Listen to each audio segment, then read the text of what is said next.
afternoon, everybody. Let me be clear. President Trump and his entire administration stand fully behind the heroic men and women of ICE and will always uphold law and order in the United States of America. The deadly incident that took place in Minnesota yesterday occurred as a result of a larger, sinister, left-wing movement that has spread across our country, where our brave men and women of federal law enforcement are under organized attack. Right now, immigration and customs enforcement officers are facing a 1,200% increase in assaults, a 3,200% increase in vehicle rammings, and an 8,000% increase in death threats. ICE agents are faithfully enforcing federal law to protect the safety of the American people by removing criminal illegal aliens from our country, which is exactly what nearly 80 million Americans elected President Trump and Vice President J.D. Vance to do. Radicals in the Democrat Party are furious over this. They don't want our border secured or criminal illegal aliens being removed. As a result, Democrats are impeding immigration enforcement operations daily, creating extremely heightened and dangerous circumstances that make it nearly impossible for the men and women of law enforcement to simply do their jobs. Democrats are calling to defund federal law enforcement agencies who are protecting public safety. And Democrats are calling to abolish ICE and defund the police. That will never be allowed to happen under this president and vice president. The Trump administration will redouble our efforts to get the worst of the worst, criminal illegal alien killers, rapists, and pedophiles off of American streets. The Department of Homeland Security will continue to operate on the ground in Minnesota, not only to remove criminal illegal aliens, but also to continue conducting door-to-door investigations of the rampant fraud that has taken place in the state under the failed and corrupt leadership of Democrat Governor Tim Walz. Taxpayers have been ripped off to the tune of billions of dollars in this one state alone, and that is going to end, and people are going to be held accountable. The Trump administration has activated thousands of federal agents, doubled the number of U.S. attorneys in the DOJ office in Minneapolis, and surged resources to hold fraudsters accountable and demand justice for law-abiding American taxpayers and citizens across our country. And that's what brings the Vice President out here with me today to discuss all the Trump administration is doing and to make an additional important announcement on this front. So please, Mr. Vice President, will be joining us now. Thank you, Carolyn. Thank you. Great. Well, good afternoon, everybody. And I want to echo some of what Carolyn said about what we're doing to combat the rampant fraud that exists in our immigration system, thanks to failed politicians and thanks to people who allowed the American taxpayer to be taken advantage of for far too long. I think it's important to understand why this matters to the American people. I am a father of 3 young kids, a lot of people in my generation. What is that going on there? Is that normal? Okay. CNN installed this broken camera just to throw me off my game, but it's not going to work. So here's the simple fact here.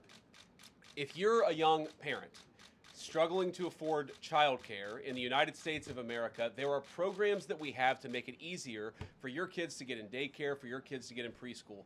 Those programs should go to American citizens, not be defrauded by Somali immigrants and others. Make it hard for you to get the access to the resources you need. But number 2, making it easier for people who shouldn't even be in this country to fleece the United States and our taxpayers to begin with.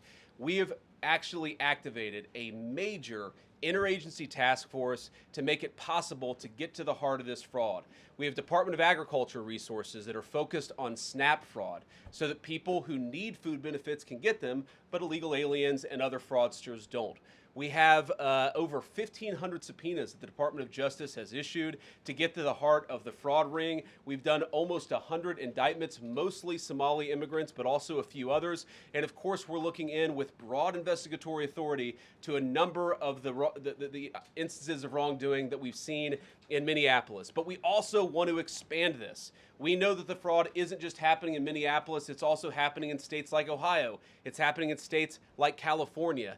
And so what we're doing in order to help coordinate this remarkable interagency effort from the Trump administration, but also to make sure that we prosecute the bad guys and do it as swiftly and efficiently as possible, is we are creating a new Assistant Attorney General position who will have nationwide jurisdiction over the issue of fraud. Now, of course, that person's efforts will start and focus primarily in Minnesota, but it is going to be a nationwide effort because, unfortunately, the American people have been defrauded in a very nationwide way.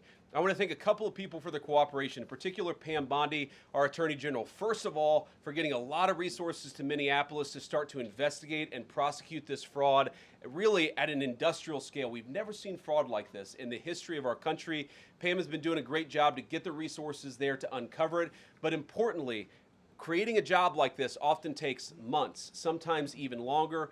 When we realized that we needed this Associate Attorney General position, Pam got this person up and running in about a week. We're going to make the nomination hopefully in the next few days. We'll obviously let you guys know who that is when we do it. I've talked to Senate Majority Leader John Thune, who has promised me swift confirmation for this official, but this is the person who is going to make sure that we stop defrauding the American people. Here's one final thing I'll say about this. I've heard a lot of people say that we need a special counsel to investigate fraud in the United States of America. I actually agree, and that's what this position does. It has all the benefits, all the resources, all the authority of a special counsel, but with two crucial differences. Number one, it will be run out of the White House under the supervision of me and the President of the United States. And number two, it's actually constitutionally legitimate. As you guys may know, the special counsel statute has some major constitutional questions. When we get the bad guys, we want to make sure we get them permanently and they don't have some legal technicality they can get out of, which is why we set it up as an Associate Attorney General. I'll take some questions, but I want to make just one final observation here. When I was actually walking out here, somebody sent me a photo of a CNN headline about what happened in Minneapolis. And this is the headline. I'm just going to read it.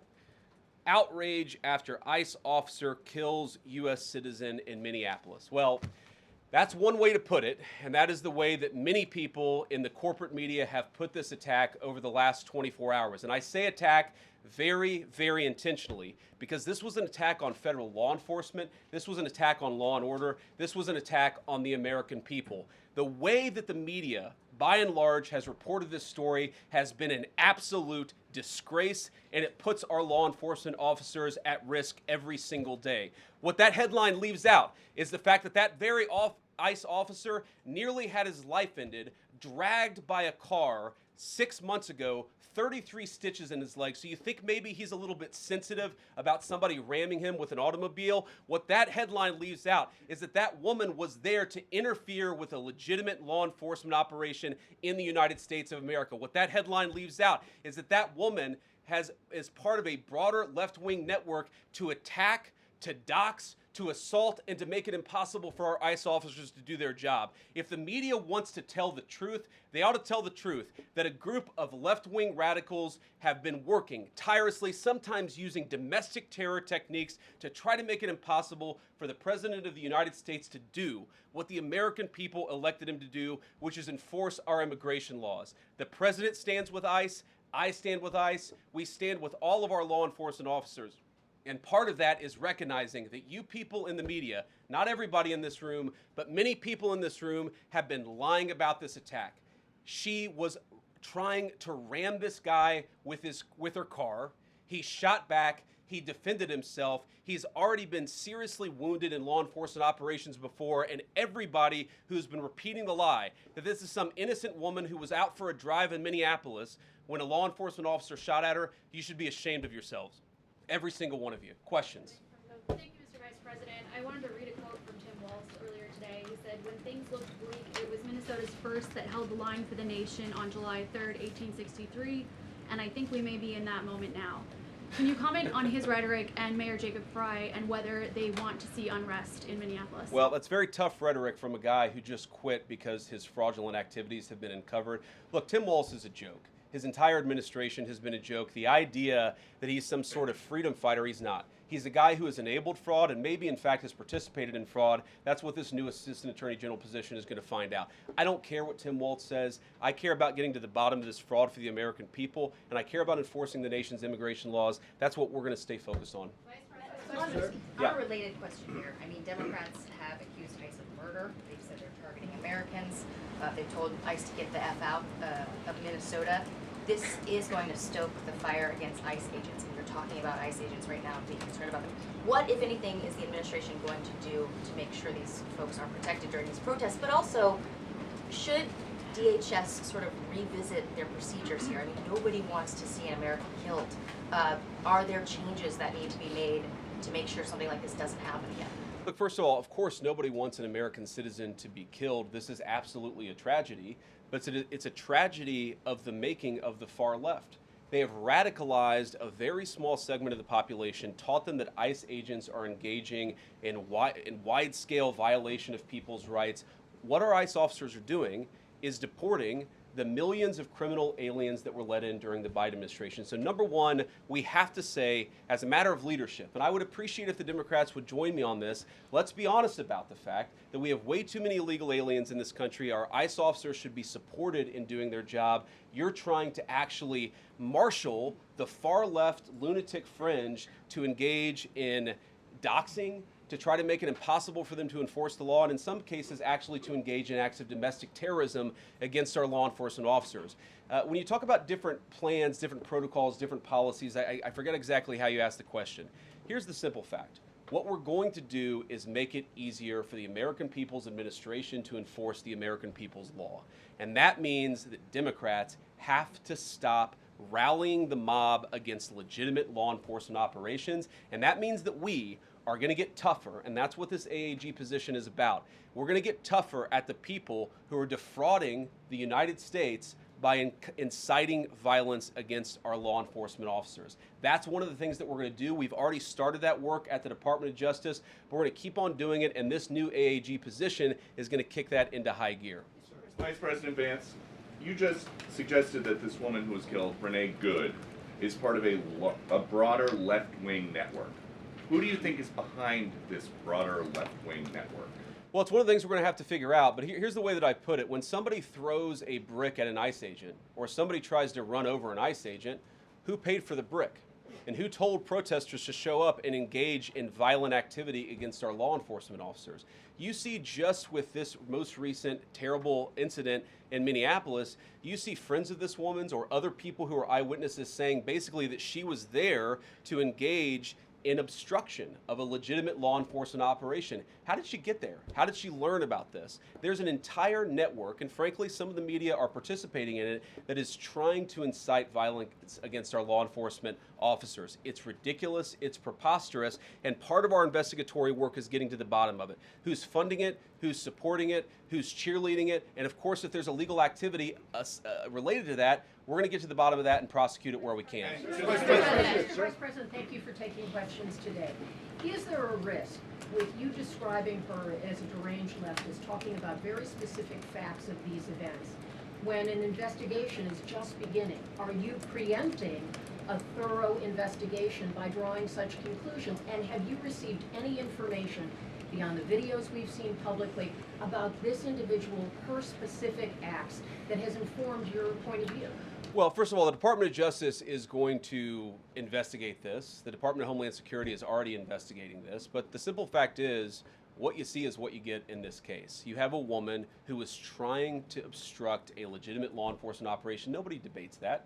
You have a woman who aimed her car at a law enforcement officer and pressed on the accelerator. Nobody debates that. I can believe that her death is a tragedy, while also recognizing that it's a tragedy of her own making and a tragedy of the far left, who has marshaled an entire movement, a lunatic fringe, against our law enforcement officers. I think what is clearly happening here, and it's going to keep on happening unless the Democrats wake up and say, you know what, you don't have to agree with our immigration policies. You don't have to agree with what the president or the vice president believe about immigration enforcement, but why don't you take this to the ballot box? Why don't you vote? Why don't you organize? Instead, what some of them are doing is encouraging people to get violent with our law enforcement officials. It's disgraceful, and it's got to stop. Yeah. Just to follow up on that question, and again, thank you for taking questions, Mr. Vice President. There's clearly a lot of emotion in Minnesota, across the country, over this incident. You're calling Renee Good a deranged leftist. There's been heated rhetoric that we've also heard from officials. What responsibility do you and the president have to diffuse some of the tension that we are seeing play out in Minnesota, bring down the temperature as this investigation is unfolding?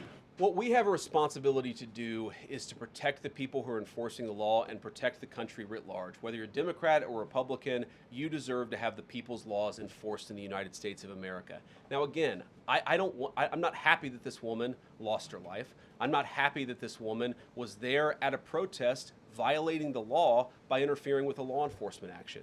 I think that we can all recognize that the best way to turn down the temperature is to tell people to take their concerns about immigration policy to the ballot box. Stop assaulting and stop inciting violence against our law enforcement officers. That's the best way to take down the temperature. And we're not going to give in to terrorism on this. And that's exactly what's happening. People trying to antagonize, to commit acts of violence. They throw bricks at them. Sometimes they shoot at them. Sometimes they dox them. Sometimes they go to their place of residence and harass their families. This is classic terrorism.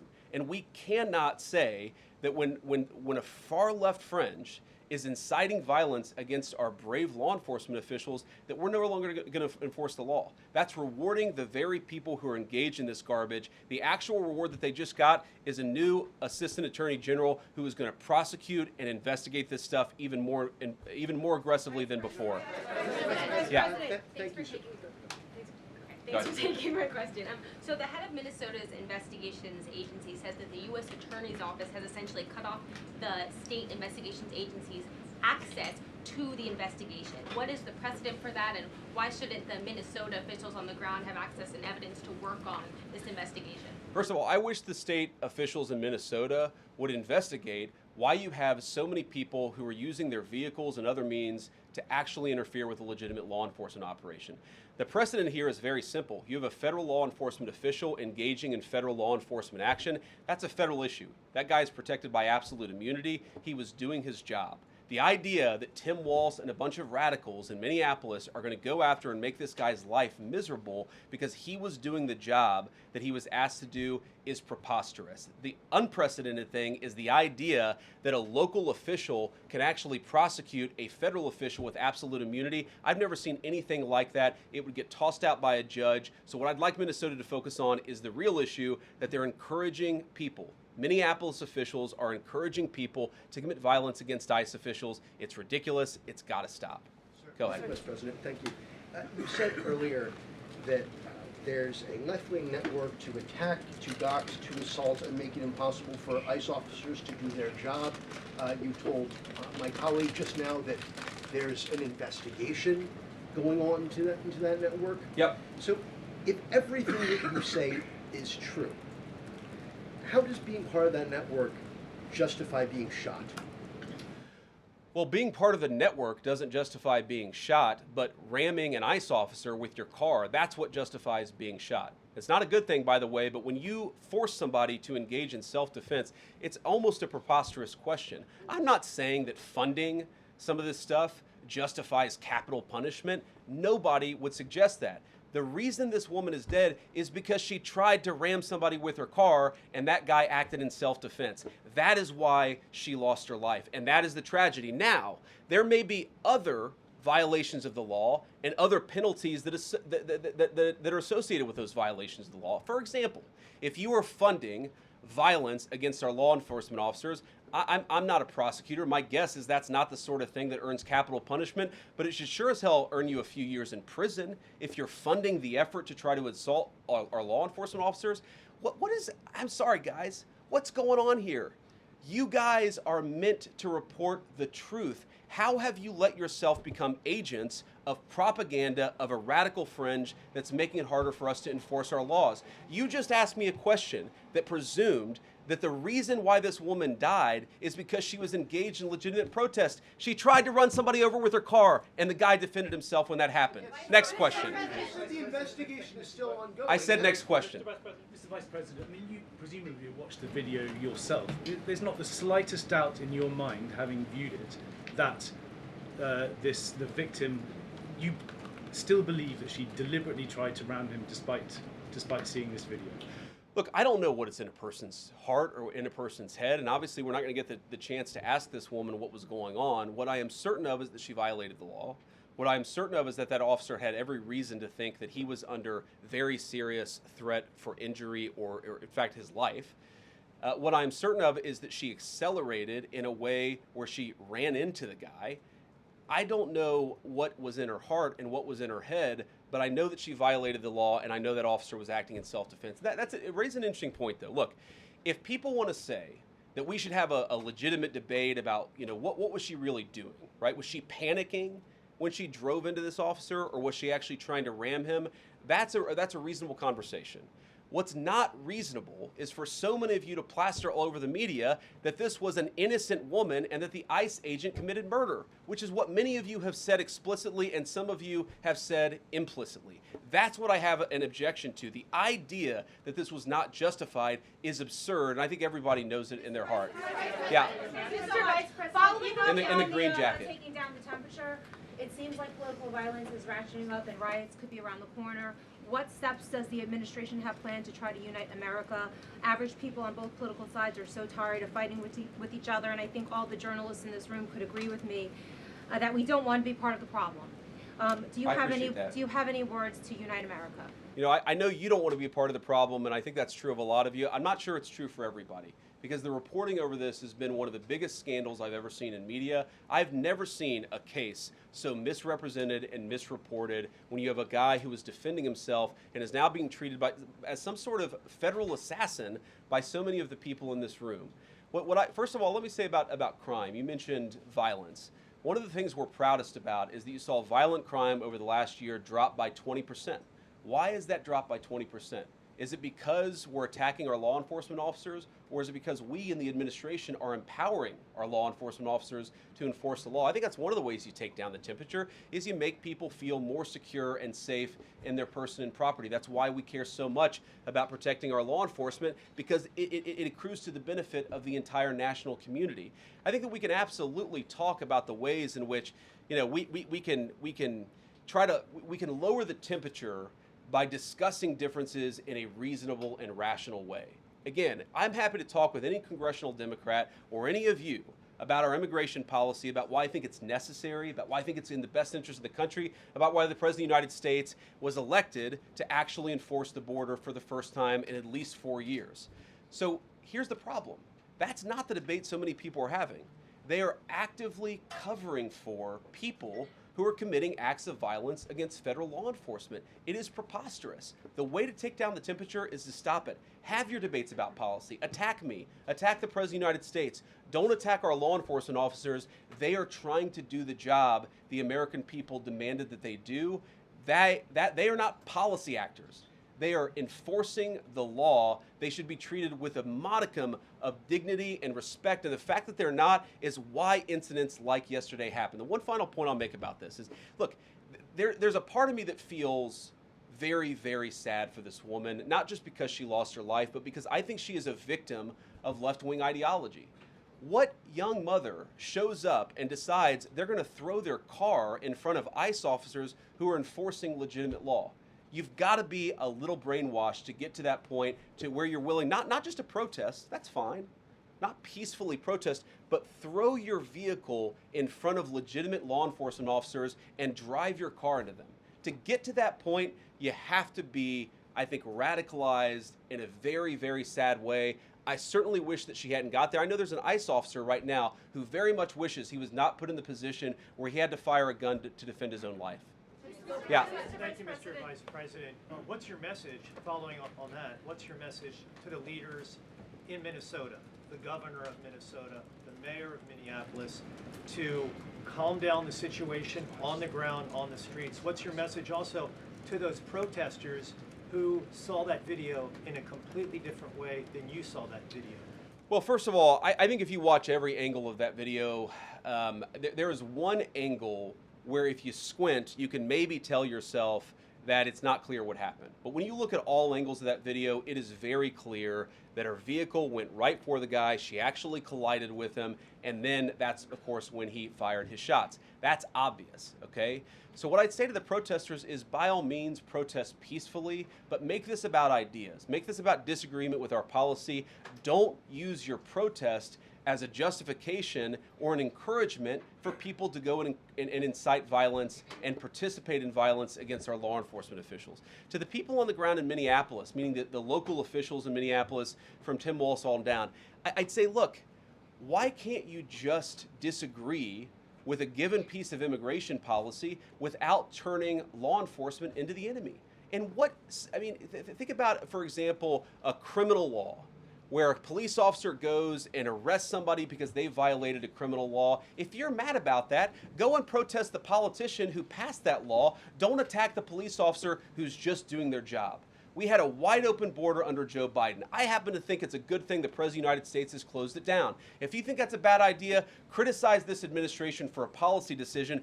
Don't attack our people for enforcing the law, because I guarantee you go to ICE, there are black people and white people, there are Democrats and Republicans, they are patriotic Americans who are trying to enforce the law. Attack me, lay off of our ICE agents. Yeah, in the blue, all the way, yeah. Yep, thank you, Mr. Vice President. You've called on Tim Walz to resign. Can you lay out the case as to why he should step down? Well, look, I think Tim Walz should resign because it's very clear either that he knew about the fraud in Minneapolis, he knew about the welfare fraud, or at the very least he looked the other way. I mean, this is not this is not like Lex Luthor, right? This is not movie villain fraud. This is the lowest IQ possible fraud. This is, we're going to take the absence of kids and set up a daycare center where there are no children, and we're going to call our early childhood education center the Quality Leering Center.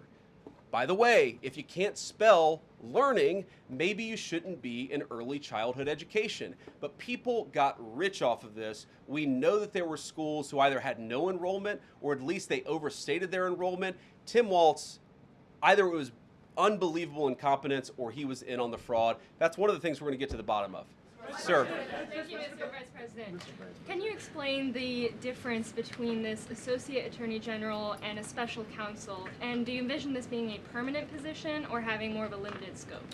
Well, it's going to be permanent until we get to the bottom of what's going on, so I think it's going to last for at least the remainder of the administration. What's different about it from a special counsel is, if you remember, the Jack Smith case where the special counsel was found unconstitutional, one of the big issues there is that that person was not an appointed person, completely aside from all the other issues that the person was a lunatic and that the case had no merit. There was a fundamental constitutional issue, which is that he had not been appointed by the president and he had not been confirmed by the United States Senate. An assistant attorney general, what that's going to allow us to do is appoint this person, have them confirmed by the Senate. That's one difference. The more substantive difference is that this person is going to be part of a very broad interagency White House that's being led from the President of the United States on down. And that's going to give them the resources, the access to material and information to make this person more effective. I think a lot of people have asked, how are you really going to get to the heart of the fraud? We've been asking ourselves that question for the past couple of months, and we think this is the critical piece at the Department of Justice to really ramp this fraud investigation into high gear. In the red tie, yeah. Vice President Vance, I wanted to ask, what's your message to far leftist agitators who feel emboldened to obstruct ICE activity in Minnesota and around the country? Well, I think they shouldn't feel emboldened because now they have an assistant attorney general who is going to prosecute and investigate their fraud and their violence more aggressively than it has ever been investigated in the United States of America. We are doing so much to try to find the financing networks and the domestic terrorism networks that legitimate this violence, that fund this violence, and that, of course, engage in the violence. These people should not feel emboldened because they have, for the first time, maybe in American history, an administration that is not going to tolerate political violence of any kind from anywhere. Yeah. It's not clear today that the entire weight of the federal government is behind these ICE agents and this ICE agent in particular. There is still a federal investigation happening on the ground. Does that mean that they are not looking into this ICE agent at all? They are just focused on the woman who was in the car? What is the investigation if the federal government has already determined that its weight is behind this ICE investigation? So what do you mean when you say investigation, do you mean investigation of the shooting yesterday or of the fraud that's happening in Minneapolis? Yesterday. Okay, look, DHS, as I understand it, has an investigation already ongoing. I know that other organs of our government are looking at this. So yes, there is certainly an investigation that's happening right now. But as part of the broader fraud investigation, a lot of what we're doing with the Department of Justice has already started. We've got over 1,500 subpoenas. We've got people this morning, actually. We're going door to door to actually knock on some of these fraudulent care centers, these fraudulent social services organizations to get to the bottom of what's going on there. So the investigation in some ways has already been ramping up into the anti-fraud element for at least a few weeks. What we're trying to do is supercharge it and make sure there's a designated person within the Department of Justice who completely controls that particular focus. Yeah. Just to follow up on that, Mr. Vice President, on the agent, is he still on duty or has he been placed on leave, on administrative leave? And what really was the target of the operation on Wednesday, of the ICE operation on Wednesday? Well, first of all, it was a legitimate law enforcement operation. We were going door to door to try to find criminal illegal aliens and deport them from the United States of America, because if you come to our country illegally in violation of our immigration laws, then we have the mandate, and in fact, we have the legal duty to enforce those immigration laws. Whether he's been placed on administrative leave, I don't know the answer to that question. I'd refer it to the Department of Homeland Security, and they can follow up. I will say, look, I would appreciate everybody saying a prayer for that agent. Look, in the past 6 months, he has been hit twice by a motor vehicle. One time, the first time, it led to over 30 stitches and very serious injuries to his legs. This is a guy who's actually done a very, very important job for the United States of America. He's been assaulted, he's been attacked, he's been injured because of it. He deserves a debt of gratitude, and I think the media prejudging and talking about this guy as if he's a murderer is one of the most disgraceful things I've ever seen from the American media. Yeah. Vice President, what is your specific role in the future of Venezuela?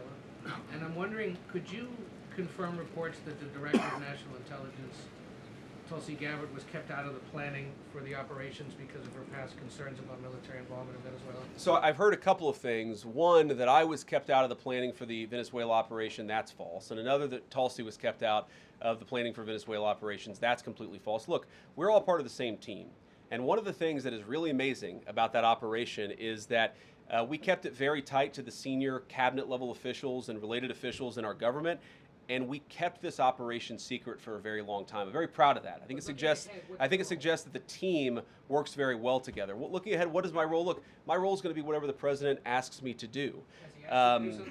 Well, every other day, I'm chairing the meeting that we do on this among White House principals to talk about next steps to try to ensure that Venezuela is stable, and as the president has directed us to do, to ensure that the new Venezuelan government actually listens to the United States and does what the United States needs it to do under our country's best interest. So I'm going to be as involved as the president wants me to be. So far, that's been very involved, and I'll keep on doing that so long as the president asks me to do it.